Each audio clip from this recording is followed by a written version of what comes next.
Hello बच्चों, आइए इस प्रश्न को देखते हैं।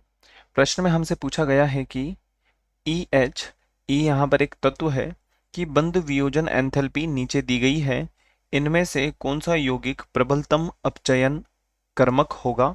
और यहाँ पर हमें यौगिक दिए गए हैं और इनके बारे में हमें यहाँ पर जो है एंथैल्पी का मान दिया गया है, जो कि किसमें है, किलो जूल प्रति मोल के अंदर या मोल इनवर्स के अंदर है। सबसे पहले हम बात करते हैं प्रश्न से संबंधित मुख्य अवधारणा के विषय में। मुख्य अवधारणा जो कि संबंधित होगी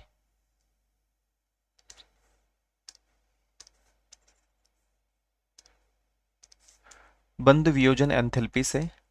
बंध वियोजन एंथैल्पी, और इससे हमें जो है प्रबलतम अपचयन कर्मक का चुनाव करना है। अपचयन कर्मक का बताना है। तो सबसे पहले हम बात करते हैं कि किसी भी यौगिक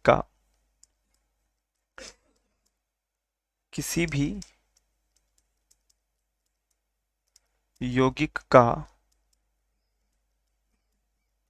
अपचयन कर्मक होने के लिए उसे आसानी से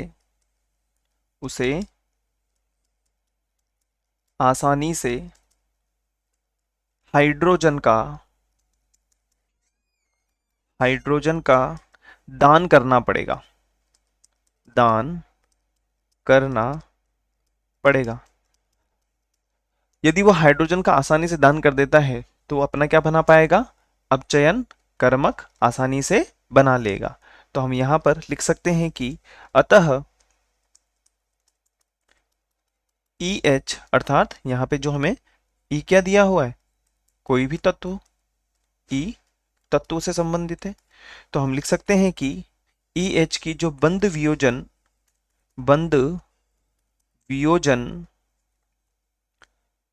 की ऊर्जा जितनी कम होगी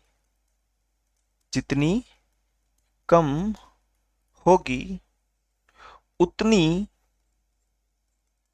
ही आसानी से हाइड्रोजन निकल पाएगा। और जब हाइड्रोजन निकल पाएगा तो हम कह सकते हैं कि उसका अपचयन कर्मक उतना ही प्रबलतम होगा।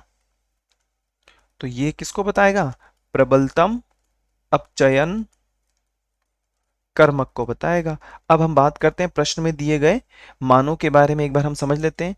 NH3 के बारे में हमें क्या दिया हुआ है, NH3 के बारे में हम देखते हैं यहां पर, तो लिख लेते हैं NH3 के बारे में। तो NH3 दिया हुआ है हमें 389। उसके बाद में हम बात करते हैं, यहां पर हमें दिया हुआ है PH3 जो कि 322 दिया हुआ है। PH3 हमें कितना दिया हुआ है, 322। फिर से हम चलते हैं तो आर्सेनिक के साथ में 3 हाइड्रोजन बंध को जोड़ रखा है। और अंत में एंटीमनी के बारे में SbH3 297 255 297 और 255। तो हमने अभी थोड़ी देर पहले क्या देखा कि जितनी कम इसकी ऊर्जा होगी उतना ही प्रबलतम अपचायक होगा।